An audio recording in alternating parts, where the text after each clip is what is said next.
Hi అండి, welcome to mart city silks అండి. ఈరోజు అయితే మంచి వెరైటీ శారీస్ చూపిస్తానండి. ఈ శారీస్ వచ్చేసి మల్బరీ సిల్క్ శారీస్ అండి. అన్ని పేస్టల్ కలర్స్ వచ్చినాయండి, మంచి లైట్ కలర్స్ తోటి. ఇదైతే మంచి పిస్తా గ్రీన్ కలర్, దీనికి red colour, pure red colour border వచ్చింది. మొత్తం కంచి బార్డర్ అండి, ప్యూర్ జరీ బార్డర్ లాగా, పట్టు బార్డర్ లాగా వచ్చింది. శారీ అంతా సేమ్ పిస్తా గ్రీన్ లో కొంచెం లైట్ షేడ్ తోటి ఫ్లవర్ డిజైన్ వచ్చిందండి. శారీ అంతా పళ్ళు అయితే ఈ విధంగా వచ్చింది, బ్లౌజ్ అయితే ఈ విధంగా వచ్చింది.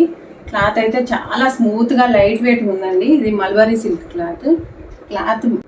ఫ్యాబ్రిక్ అయితే చాలా కంఫర్ట్ గా ఉంది, స్మూత్ గా సాఫ్ట్ గా ఉంది, లైట్ వెయిట్ ఉందండి. ఈ సేమ్ నేను కట్టుకున్న sari colour combination cream colour కి పింక్ కలర్ బార్డర్, బ్లూ కి జస్ట్ యాష్ షేడ్ లాగా ఉంది. Sea green colour border, colour కి red colour border. Sea green లో లైట్ వచ్చి ఓన్లీ 799 అండి, విత్ ఫ్రీ షిప్పింగ్ అండి. నెక్స్ట్ వీడియోలో మళ్ళీ కలుద్దాం. బాయ్.